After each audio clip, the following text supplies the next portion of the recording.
O geçmeyen sırt, kalça veya ayak ağrılarınız var ya, işte onların sebebi hiç sandığınız yerde olmayabilir. Hadi gelin modern yaşamın bu gizli sorununa, yani duruş bozukluklarının ağrılarımızla kurduğu o şaşırtıcı bağlantıya biraz daha yakından bakalım. Şimdi bütün bu sorunların merkezinde genellikle tek bir şey yatıyor. Eğimli bir pelvis. Peki bu ne demek? Gelin bu ifadenin altını biraz dolduralım. Ön pelvik eğim, en basit haliyle leğen kemiğinizin öne doğru yatması demek. Bu duruş bozukluğu aslında çoğumuzun saatlerce oturduğu o modern, hareketsiz yaşam tarzının bir sonucu. Pelvisin bu şekilde öne doğru eğilmesi var ya, resmen bir domino etkisi yaratıyor. Karın öne doğru çıkıyor, beldeki o doğal kavis ise tehlikeli bir şekilde artıyor. İşte bu duruş, omurganızın alt kısmına sürekli anormal bir yük bindiriyor ve ağrıya davetiye çıkarıyor. Ama durun, bu sadece bir kemik meselesi değil. Bu eğim aslında alt çapraz sendromu dediğimiz çok daha büyük bir kas dengesizliğinin işareti. Neden adının çapraz olduğunu da birazdan anlayacaksınız, çok mantıklı. İşte sendromun adının çapraz olmasının sebebi tam olarak bu tablo.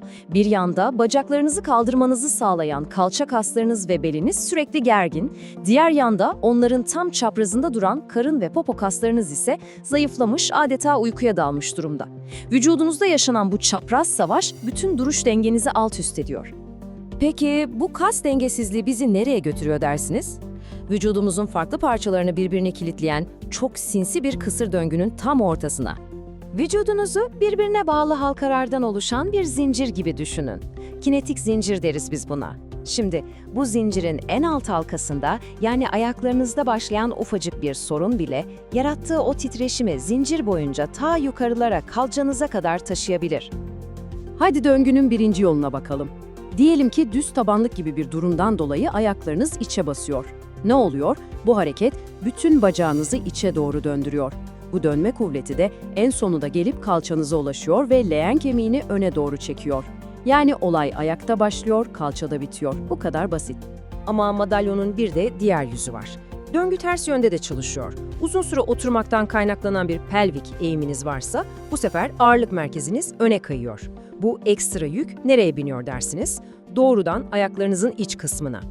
Sonuç, topuk dikeni, bunyon gibi sorunlar ya sıfırdan başlıyor ya da var olanlar iyice kötüleşiyor. İşte size mükemmel bir kısır döngü. Peki bu sinsi döngünün sizin de vücudunuzda iş başında olduğunu gösteren işaretler neler olabilir? Gelin şimdi en yaygın belirtilere şöyle bir bakalım. Şimdi bir an durup kendinize bir sorun. Sürekli bir bel ağrınız var mı? Ya da ayakkabılarınızın iç tarafı diğer yerlere göre daha mı çabuk aşınıyor? Eğer bu belirtilerden birkaçı bile size tanıdık geliyorsa, muhtemelen pelvisiniz ve ayaklarınız arasındaki o gizli bağlantı size bir alo diyor. Ama iyi haber şu, bu döngü kırılabilir. Şimdi geldik en önemli bölüme, yani çözümlere. Ne yapabiliriz ona bakacağız. Ama çözümlere geçmeden önce sorunun büyüklüğünü bir görelim. Tam 50 gün. Evet, yanlış duymadınız. Ortalama bir ofis çalışanı her yıl neredeyse 2 ayını oturarak geçiriyor. Bu rakam bile tek başına vücudumuzu her gün nasıl bir teste soktuğumuzu gösteriyor. Çözümün karmaşık olması gerekmiyor. Bakın, Cornell Üniversitesi'nin 20-20 prensibi ne kadar basit ve etkili. Her 20 dakikada bir, sadece 20 saniyeliğine oturduğunuz yerden kalkın ve hareket edin. Bu kadar. Bu kadar basit bir alışkanlık bile inanın muazzam bir fark yaratabilir. Otururken bile duruşumuzu düzeltebiliriz. Hadi temelden başlayalım. Birincisi, ayaklarınız yere tam bassın. İkincisi, pelvisinizi öne ve arkaya doğru birkaç kez yavaşça sallayın ve tam ortayı bulun. İdeal pozisyon bu orta noktanın bir tık önü. Neden? Çünkü bu duruş omurganızın o doğal S şeklini en iyi şekilde destekliyor. Tamam, pelvisi ayarladık. Şimdi sıra üst gövdede. Göğsünüzü tam pelvisinizin üzerine hizalayın. Geldik omuzlara. Önce yukarı, kulaklarınıza doğru çekin, sonra geriye doğru yuvarlayın ve son olarak rahatça aşağı bırakın. Bitti mi? Hayır. Son dokunuş. Çenenizi hafifçe geriye çekerek başınızı omurganızla aynı hizaya getirin.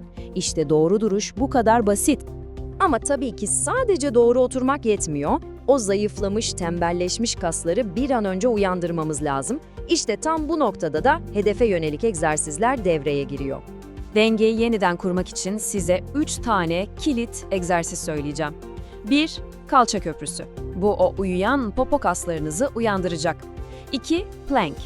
Bütün merkez bölgenizi bir korse gibi sarıp pelvise destek olacak. 3. Dead bug. Bu da belinizi hiç riske atmadan karın kontrolünüzü geliştirecek. Bu üçü dengeyi yeniden kurmak için gerçekten harika bir başlangıç. Unutmayın, duruşumuz bir gecede bozulmadı, bir gecede de düzelmeyecek. Bu her gün atılan küçük adımların birikimiyle olacak bir şey. Peki, sizin bu kısır döngüyü kırmak için bugün atacağınız o ilk küçücük adım ne olacak?